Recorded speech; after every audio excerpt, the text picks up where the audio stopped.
Church online. Is it problematic to say church online? This is something that I've had hundreds and hundreds of conversations about, written about, spoke about, really have evolved my thought on this. When I started in online ministry, I was very much a kind of a frontier type of mentality. I'm just trying to prove that it's possible, that doing church online is possible, is biblical. And then it's kind of like the West, as the West got conquered and it used to be the Wild West, and now the Wild West is California, New Mexico, places where people live. It's civilized. But sometimes in those early phases of frontierism, sorts of things happen. Craziness happens, things that maybe you don't agree with happen. And that starts to define the space or define the West. And as things become civilized, there's better thinking that comes. We learn we don't want that. We don't want like people like Billy the Kid running around just shooting people, getting away with things. We want like police. We want to be able to feel safe. And so kind of culture starts to rein in things as more people come in. And with church online, a lot of that has happened over the last few years where people realize, oh, maybe the extremes shouldn't define what it should be or what it is. So, for example, I do think on face value, when you say something like church online or virtual church or online church or whatever word you use to describe it, I do think it's problematic because we know that God, interesting enough, made us both body and spirit. And yes, the spirit is immaterial, and yes, the body is material, and you can kind of make parallels with online church. But ultimately, we are called to do community with other people.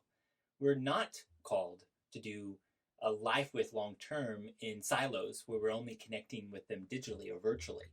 God wants us ideally to do life with one another physically nearby. That's what the early church was. They met in houses, they ate together, they went to the temple together early on. They did life together. And yes, there was people that they connected with all around the world that they considered brothers and sisters. And yes, Paul used methods to encourage the church, like writing from long distance. And you flash forward to today with things like the internet, and you can go, online church is biblical, but I don't think that we should say online church is the ideal, because online church enables ministry and fellowship and community for all sorts of people that would never have it.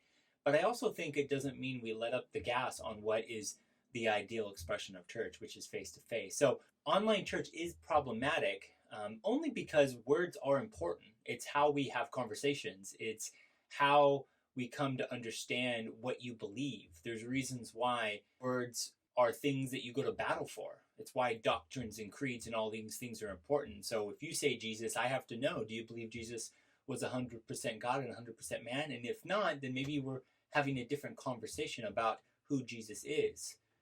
And the same thing's true with church. If you look at the word church and you go, okay, church is a group of people that are gathering together and around this person of Jesus. And are you saying that should only be done online? Are you saying that also should be done somehow face to face? And what does that mean? And so when that word is problematic, it shouldn't shock you.